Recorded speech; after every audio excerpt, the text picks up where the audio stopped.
कौन हड़प करके बैठा हुआ है? वक्फ बोर्ड लेकर के बैठा हुआ है। देवबंद जमात का मतलब समझते हैं क्या है? आप जिस देव की पूजा करते हैं उसको बंद करना। अच्छा, देवबंद यही मतलब ही निकलता है। आप जिस देव की पूजा करते हैं उसको बंद करना। इस्लाम की 4 स्ट्रैटेजी है, जो बात नेहरू जी भी जानते थे, गांधी जी भी जानते थे, इंदिरा गांधी जी भी जानती थी। अल तकैया, दाई, जिहाद, जजिया। अब बोलिए अल तकैया क्या है? अल तकैया हिंदू मुस्लिम भाई भाई, आपका खून लाल मेरा खून लाल, हम दोनों संविधान को मानेंगे जब हम टुकड़े टुकड़े गैंग रहते हैं। जब इस्लाम के मानने वाले थोड़े थोड़े होते हैं तब। उसके बाद फिर आ जाता है दाई।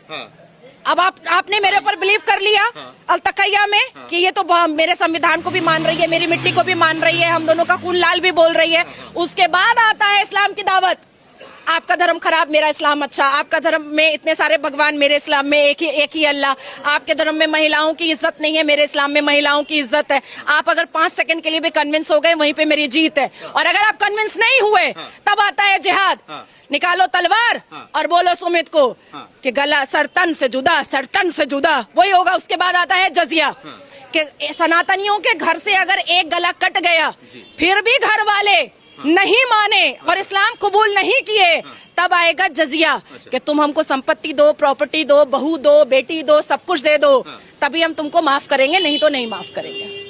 ये मतलब होता है। हाँ, ये 4 स्ट्रैटेजी है इस्लाम वालों की, और ये 4 पर चल रहे हैं, चलते आ रहे हैं।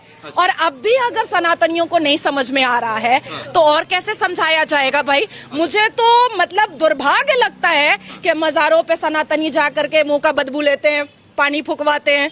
काहे को जाते हो भैया मजार पे? कौन मुसलमान दाढ़ी टोपी वाला मंदिर जा रहा है जो तुम जाते हो मजार पे? और हमारे अल कुरान ने तो मजार परस्ती मना किया है, गुनाह कहा है। सनातनियों को अपने जोश को दोबारा लाना पड़ेगा, अपने सिविलाइजेशन को मानना पड़ेगा। नेहरू और गांधी और इंदिरा गांधी ने आपसे जो गुरुकुल छीना है, उस गुरुकुल कल्चर को दोबारा लाना पड़ेगा। लग रहा है आ जाएगा। हाँ, एकदम आ चुका है। विजन, फोकस, सब कुछ क्लियर है। जो कोई भी भारत की मिट्टी और भारत की धरती पर रह करके शरिया लॉ मनवाना चाहेगा, उसको वाघा बॉर्डर भी दिखाया जाएगा, बड़े आराम से दिखाया जाएगा। और एक बात अंत में कह दे रही हूँ आप